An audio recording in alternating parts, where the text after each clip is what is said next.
A kú déédé àsìkò yìí, kókó inú ìwé ìròyìn la mú wá fún yín láti inú àwọn ìwé ìròyìn ilẹ̀ Nàìjíríà. Orúkọ tèmi ni Ọmágbémisọ́lá Ọmọlọ́rọ̀mọdẹ̀. Ikọ̀ ọlọ́pàá ìpínlẹ̀ Anambra ti kọlu ibi kọ́lọ́fín àwọn ajínigbé ní abúlé Umuduru ìjọba ìbílẹ̀ Ihiala ìpínlẹ̀ Anambra.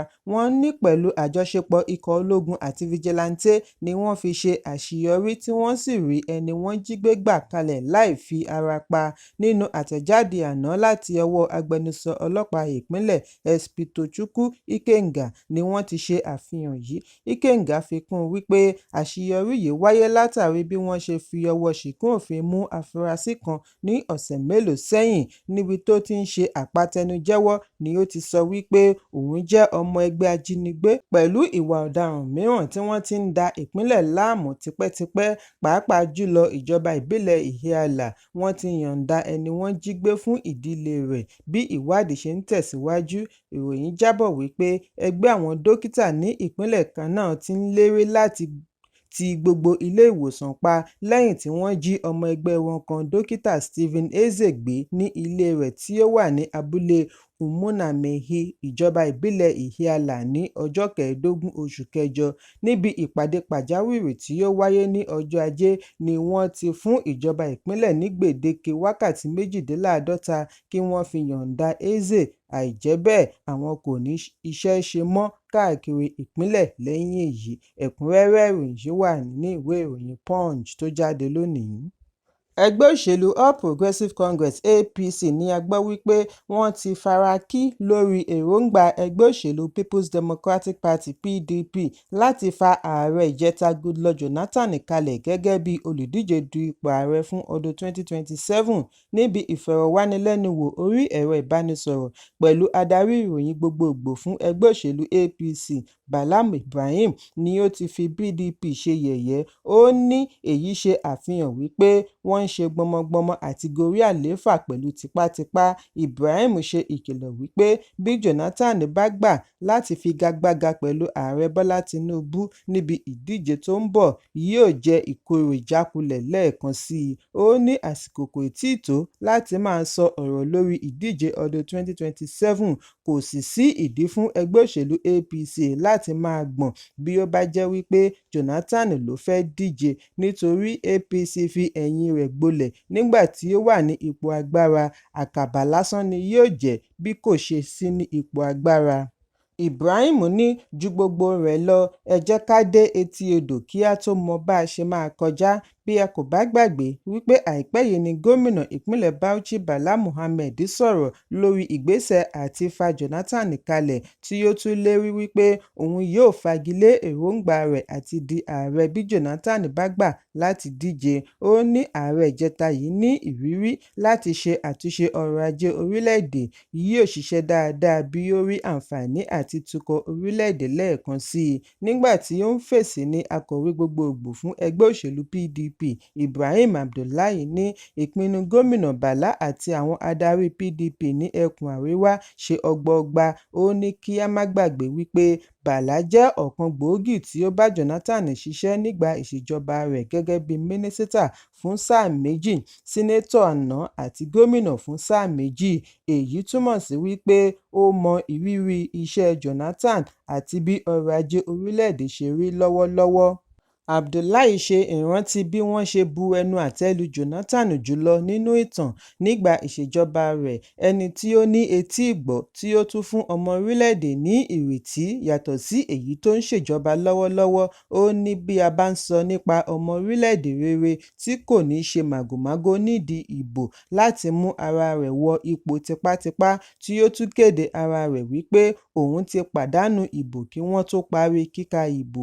Bákan náà ni ó tún kọ́kọ́ pe ẹni tí ó jáwé olúborí láti kí i kú oríire. Irúfẹ́ ènìyàn báyìí ni ará ìlú ń fẹ́ báyìí, ṣùgbọ́n wọ́n ní ìgbésẹ̀ yìí lè má tẹ́ olùdíje du ipò ààrẹ àná fún ẹgbẹ́ òṣèlú PDP Atiku Abubakar lọ́rùn, tí wọ́n ti fún lórúkọ olùdíje gbogbo ìgbà serial contester láti ẹgbẹ́ òṣèlú APC. Gẹ́gẹ́ bí ọ̀rọ̀ Abdullahi, ó ní Àtíkù kò lè pàṣẹ fún ẹgbẹ́ òṣèlú gbogbogbò ni àwọn ń ṣe, fún ọdún 16 ni ó fi darí, àwọn kò lè gbà kí ẹnìkan ṣoṣo máa darí ẹgbẹ́ níwọ̀nba ìgbà tí ó ti gbìyànjú àti gbégbá ìbò èyí tó ṣe tó gẹ́ẹ́. Nígbà mìíràn, ó yẹ kí ènìyàn mọ̀ wípé alátìlẹyìn ti dínkù kí wọ́n ṣe àtìlẹyìn fún ẹlòmíràn, ẹni tí wọ́n gbìyànjú fún ní ọdún 2019. Bákan náà ní ọdún 2023, kò sí ohun tí ó burú bí wọ́n bá gbìyànjú ẹlòmíràn ní ọdún 2027, pàápàá jùlọ bí àpẹẹrẹ bá fi ara hàn wípé oníyẹn ni ẹni a fẹ́. Ipò tí orílẹ̀-èdè wà lónìí ti kọjá òṣèlú tàbí ojúsàájú. Orílẹ̀-èdè nílò ẹni tí ó nífẹ̀ẹ́ ọmọ orílẹ̀-èdè tí ó tún nífẹ̀ẹ́ ìlú dénú, ènìyàn bíi Goodluck Jonathan tí ó lè mójútó ìṣòro tó ń lọ lórílẹ̀-èdè. Ẹ̀kúnrẹ́rẹ́ ìròyìn yìí wà ní ìwé ìròyìn Punch tó jáde lónìí. Ọmọ orílẹ̀-èdè Nàìjíríà kan ní agbófinró ilẹ̀ òkèèrè ti fi ọwọ́ ṣìkún òfin mú lórí ẹ̀sùn wípé ó lu jìbìtì gba $10 million owó COVID-19 láti àpò ìjọba ilẹ̀ United States, owó fún àwọn aláìníṣẹ́. Nínú àtẹ̀jáde ọjọ́ Ajé láti ọ́fíìsì agbẹjọ́rò ìjọba US ni wọ́n ti ṣàlàyé wípé ọwọ́ bá Yomi Ọláyẹyẹ tí gbogbo ènìyàn mọ̀ sí Sàbí láti ìpínlẹ̀ Èkó ní ọjọ́ 13 oṣù kẹjọ. Bí Ọláyẹyẹ ṣe ń balẹ̀ sí pápákọ̀ òfurufú John F. Kennedy ní ìlú New York ni wọ́n rá a mú. Gẹ́gẹ́ bí àlàyé ilé-ẹjọ́, láàárín oṣù kẹta sí oṣù keje ọdún 2020 ni Ọláyẹyẹ pẹ̀lú àwọn mìíràn lu iléeṣẹ́ mẹ́ta tó ń ṣe ìrànlọ́wọ́ fún àjàkálẹ̀ àrùn COVID-19 ní jìbìtì. Wọ́n ní Ọláyẹyẹ pẹ̀lú ikọ̀ rẹ̀ lo ayédèrú ìwé-ẹ̀rí ṣe àkọọ́lẹ̀ orúkọ láti béèrè fún ìrànlọ́wọ́ bí wọ́n ti díbọ́n bí ọmọ orílẹ̀-èdè US tí ó lẹ́tọ̀ọ́ sí owó lu ilé-iṣẹ́ mẹ́ta ọ̀tọ̀ọ̀tọ̀ ní jìbìtì. Bákan náà ni wọ́n gba ọ̀nà ẹ̀bùrú sí àpò ìkówósí mìíràn fún owó jìbìtì tí wọ́n fi ra Bitcoin lórí ẹ̀rọ ayélujára. Àtẹ̀jáde náà sọ wípé Ọláyẹyẹ, ẹni 40 ọdún, pẹ̀lú ikọ̀ rẹ̀ ṣe àṣeyọrí níbi jìbìtì $1.5 mílíọ̀nù owó ìrànwọ́ tí wọn kò lẹ́tọ̀ọ́ sí. Gbogbo ẹ̀sùn yìí ni ó ní ìjìyà ẹ̀wọ̀n 20 ọdún lọ sókè tàbí owó ìtanràn $250,000. Ọ́fíìsì agbẹjọ́rò fún ìjọba US ní Ọláyẹyẹ ti fi ara hàn fún ìgbà àkọ́kọ́ ní ilé-ẹjọ́ New York ní ọjọ́ 14 oṣù kẹjọ. Bákan náà ni ó farahàn ní ilé-ẹjọ́ ìjọba àpapọ̀ Boston lánàá ọjọ́ Ìṣẹ́gun. Ẹ̀kúnrẹ́rẹ́ ìròyìn yìí wà nínú ìwé ìròyìn The Nation tó jáde lónìí.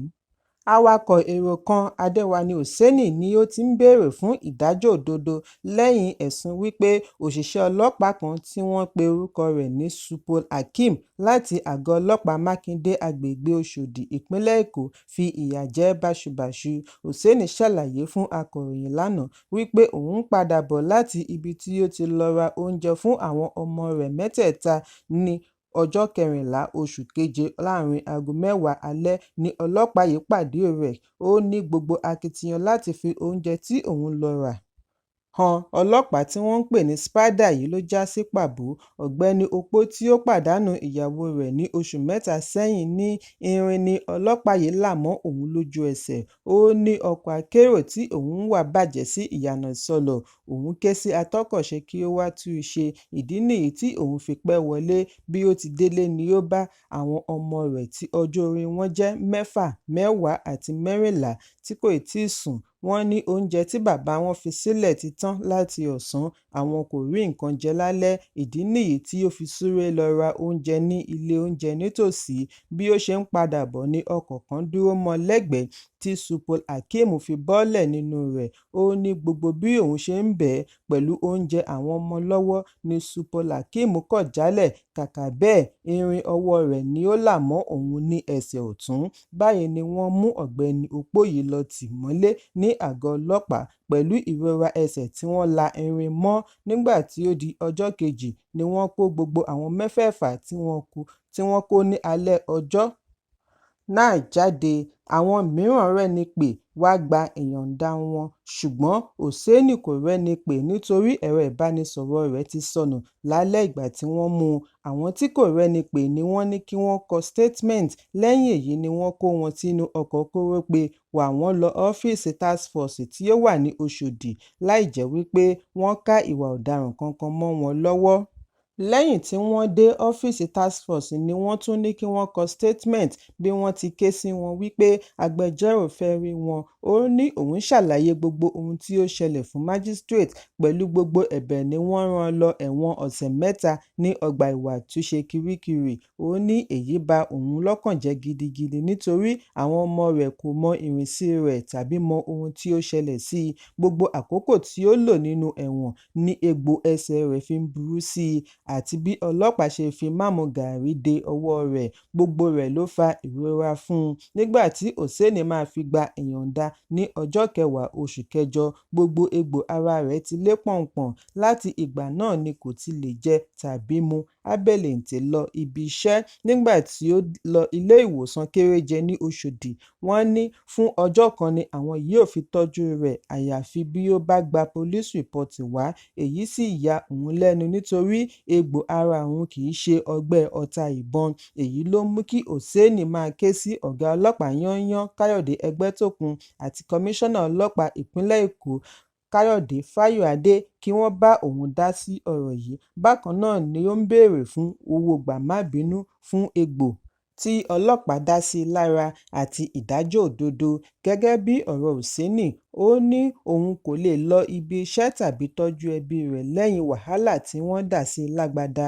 Alámòjútó àjọ Advocates for Children and Vulnerable Persons Network Ebenezer Omejalile bu ẹnu àtẹ́ lu ìṣẹ̀lẹ̀ yìí bí ó ti ṣe àpèjúwe ìwà ọlọ́pàá yìí gẹ́gẹ́ bí aláìláàánú ọmọlàkejì. Ó ní èyí jẹ́ ìfìyàjẹni lórí asán, àṣìlò agbára, ìtẹ̀tọ́ ọmọnìyàn lójúmọ́lẹ̀ àti àṣìlò agbára tako òfin. Wọ́n ní tipẹ́tipẹ́ ni àwọn tí ń gbọ́ ẹ̀sùn lórí Hakeem tí wọ́n tún ń pè ní Spider. Kí ni ó kan task force pẹ̀lú ríránni lẹ́wọ̀n? Gbogbo akitiyan láti kàn sí alukoro ọlọ́pàá ìpínlẹ̀ Benjamin Hundeyin fún ìwádìí ló já sí pàbó títí di àsìkò ìkóròyìn yìí jọ. Ẹ̀kúnrẹ́rẹ́ ìròyìn yìí wà nínú ìwé ìròyìn Punch tó jáde lónìí. Kókó inú ìwé ìròyìn tòní kò ní jù báyìí lọ. Ẹ pàdé mi ní ìrọ̀lẹ́ fún àkọ́tún ìròyìn. Kí a tó lọ, ẹ má ṣaláì fi àkíyèsí yín ránṣẹ́ kí ẹ sì bá wa subscribe sójú náà wa lórí YouTube kí kókó inú ìwé ìròyìn lè máa tẹ̀ yín lọ́wọ́ ní kíákíá.